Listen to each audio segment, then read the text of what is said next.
Hi and welcome back to my channel. My name's Lauren. I like to share sewing and crochet content. Today I'm going to be upcycling this large men's shirt. I found it in a charity shop a few weeks ago and I really liked the colour. It's like red with little specks of white, so it almost comes across slightly pinkish. I started by laying the shirt out flat, and then, as I usually do, I removed the pocket. I removed the collar by sort of going straight across the front to also remove the top shoulder sections, and then also I cut away the sleeves because I had a lot of excess sort of extra fabric because of the size of the shirt. I was able to just cut the sleeves rather than wasting time sort of unpicking them. I'm flipping the shirt around so I have the buttons on the back of the shirt. When cutting the panels, I'm using the buttonholes and buttons to line up the centre back because they're going to have an overlap. And then for the front of the shirt, I'm just cutting the fabric folded in half and sewed down the side seams and the shoulder seams and then overlocked them. I straightened up the edge of the leftover bottom half of the shirt so it was ready to use later. I forgot to film this part, but I created some homemade bias tape and sewed this to the neckline, right sides together, then folded it in on itself and top stitched. Normally for necklines I would do a facing, but because I'm trying to just use the shirt material, I was a little bit low on fabric, so this was the next best option. And the sleeves, I am just planning to ruffle over the top of the shoulder and then sew them back on. I haven't done this yet, but I am considering to resize the cuffs and sort of create a ruffle at the bottom of the sleeve. My initial plan was to create a ruffled bottom with an elasticated waist on the shirt, so I stretched and sewed the elastic in place.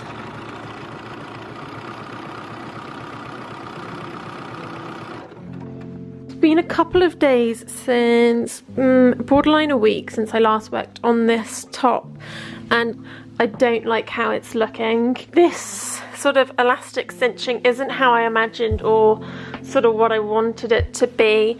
I don't like that it looks a bit bulgy here when I've sort of folded it up and it's gathered up. I do like that top section and how it's sort of gathered and is cinched in, but instead of it flaring back out, I'm thinking to add a panel that's just a straight piece that goes all the way round with the buttons on the back, and this top section ruffles slightly into that.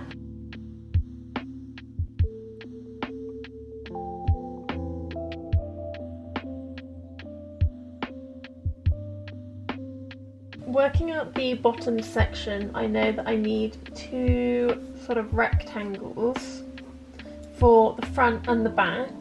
I measured around my waist, which was 85, and then splitting that in half gave me 45 or 42.5. Do you know what? This measurement actually wasn't around my waist. It was sort of where the bottom of the top section of this top ends. So the section where I want it to sort of almost start ruffling in,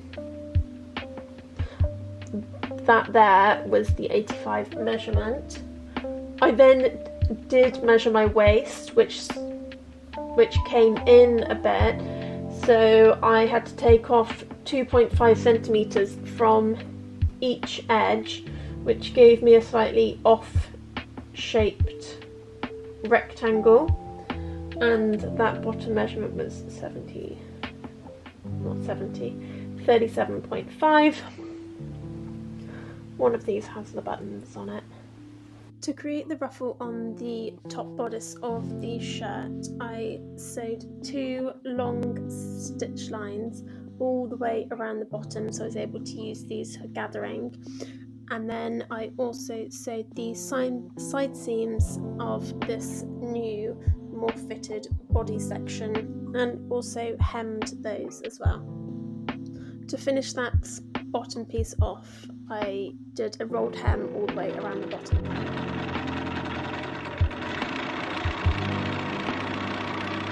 Once all the ruffles were in place and I'd sort of evenly spread them out, I then sewed them in between the two stitch lines to attach it to that bottom bodice section. That top stitch line that is sort of still revealed on the outside of the garment, I just unpicked. My initial plan was to be able to wear this top to work, however I'm still not 100% on the length of the band that goes around the top. I definitely prefer it to how it was before, but I think I'm still going to carry on to play with it and maybe look at making the band a bit shorter and adding a tie on the back. If you have a go at upcycling a shirt, please do share it with me. Leave some comments down below, and you can always tag me in Instagram at lollyhorror. Thank you for watching, and I'll see you in the next one. Bye!